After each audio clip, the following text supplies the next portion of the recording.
Hello everyone, welcome to class 12 physics classes. The topic of this video is torque on a dipole in uniform electric field. अगर हम एक dipole को uniform electric field में रखें तो इस पे क्या टॉर्क लगता है ये हमने इस वीडियो में देखना है। तो माना ये एक यूनिफॉर्म इलेक्ट्रिक फील्ड है।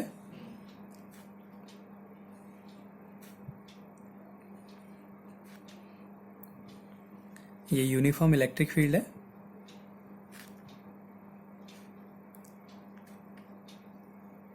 और उसमें एक टॉर्क लग रहा है। माना ये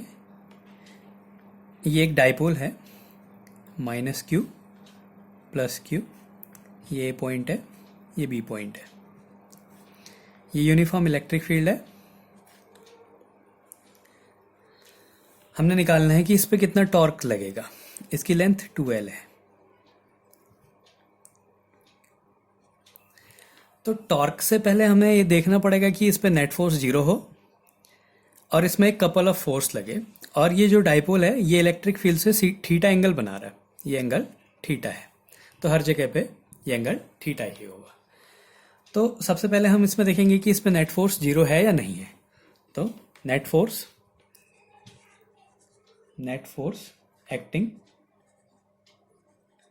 ऑन डाइपोल,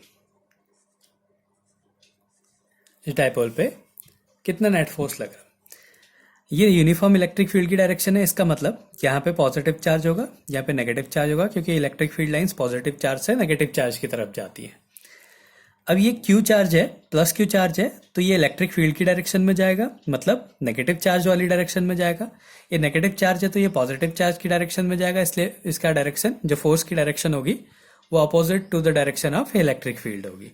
तो यहाँ पे इस डायरेक्शन पे एक फोर्स लगेगा जिसकी वैल्यू होगी क्यू ई, और इसमें इस डायरेक्शन पे एक फोर्स लगेगा जिसकी वैल्यू होगी क्यू ई। डायरेक्शन ऑपोजिट होगी लेकिन वैल्यू सेम होगी। अब ये दोनों फोर्सेस के मैग्नीट्यूड सेम है लेकिन डायरेक्शन अलग अलग है, इसलिए इसका नेट फोर्स 0 होगा। तो net force F equals to Q E plus minus Q E. एक डायरेक्शन को पॉजिटिव ले लिया तो वो ऑपोजिट डायरेक्शन में बिल्कुल उसकी, तो वो माइनस क्यू ई होगा, इसलिए जो इसका नेट फोर्स है वो 0 है। और इसमें दो इक्वल फोर्सेस लग रहे हैं तो इसका मतलब इसमें एक टॉर्क लगेगा। अब टॉर्क क्या होता है? किसी भी बॉडी पे जो टॉर्क लगता है, torque equals to force into perpendicular distance between forces. Perpendicular distance between forces. अब इसमें फोर्स की वैल्यू कोई भी एक फोर्स ले सकते हैं, क्यू ई। अब परपेंडिकुलर डिस्टेंस, ये फोर्स की डायरेक्शन ऐसे है, इस फोर्स की डायरेक्शन ऐसे है, मतलब फोर्स इस डायरेक्शन में लग रहा है और यहाँ पे इस डायरेक्शन में लग रहा है। तो इसका मतलब जो इसकी परपेंडिकुलर डिस्टेंस है वो ये है। अगर हम इसको सी कंसीडर करते हैं तो परपेंडिकुलर डिस्टेंस बी सी हो गई। अब हमने बी सी की वैल्यू फाइंड करनी है। ये एंगल थीटा है, ये डिस्टेंस 2L है, तो इस राइट एंगल ट्राइंगल में ये जो BC साइड है ये परपेंडिकुलर है। तो अगर हमें हाइपोटेन्यूस दिया है तो जो परपेंडिकुलर होता है वो साइन के टर्म्स में होता है, इसलिए जो ये जो डिस्टेंस होगी ये 2L साइन थीटा होगी।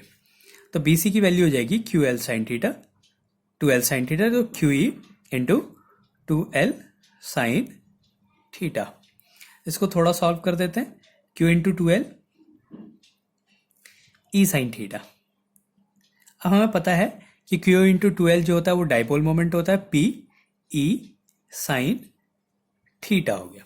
तो ये टॉर्क का फॉर्मूला हो गया। अगर एक टॉर्क को यूनिफॉर्म इलेक्ट्रिक फील्ड में रखते हैं, एक डाइपोल को यूनिफॉर्म इलेक्ट्रिक फील्ड में रखते हैं, तो उसका जो टॉर्क होता है वो P साइन थीटा होता है। अब अगर थीटा की वैल्यू 90 डिग्री हो तो जो टॉर्क होता है वो मैक्सिमम होता है, क्योंकि साइन की मैक्सिमम वैल्यू 90 डिग्री में होती है, और इसकी वैल्यू हो जाएगी पी ई। अगर थीटा की वैल्यू 0 या 180 डिग्री होगी तो टॉर्क, तो उस टाइम में टॉर्क की वैल्यू 0 होगी। अब अगर हमें इसको, ये टॉर्क जो है एक वेक्टर क्वांटिटी है और इसको हमने क्रॉस प्रोडक्ट में लिखना हो तो हमें पता है कि अगर A क्रॉस B है तो उसकी वैल्यू होती है AB sine theta.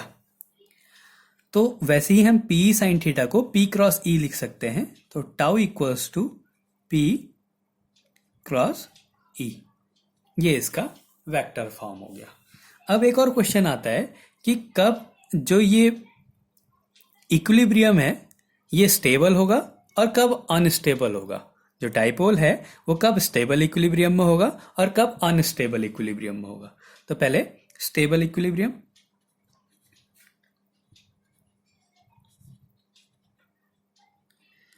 Stable equilibrium, पहले इक्विलिब्रियम का मतलब होता है कि अगर उस पर जो नेट फोर्स है वो जीरो है तो वो इक्विलिब्रियम में होगा, और स्टेबल का मतलब होता है कि अगर हम उसको उसकी पोजीशन से डिस्प्लेस कर दें और वापस अपनी पोजीशन पे आ जाए तो इसका मतलब वो इक्विलिब्रियम स्टेबल है। फिर से हम इस डाइपोल को अब हम 0 डिग्री एंगल पे ले रहे हैं, मतलब ये थीटा जो है ये 0 डिग्री है। इसका मतलब जो डाइपोल है वो इलेक्ट्रिक फील्ड की डायरेक्शन में है, ये इलेक्ट्रिक फील्ड की डायरेक्शन है और ये डाइपोल है, और ये माइनस क्यू है, ये प्लस क्यू है। यहाँ पे जो थीटा है वो 0 है।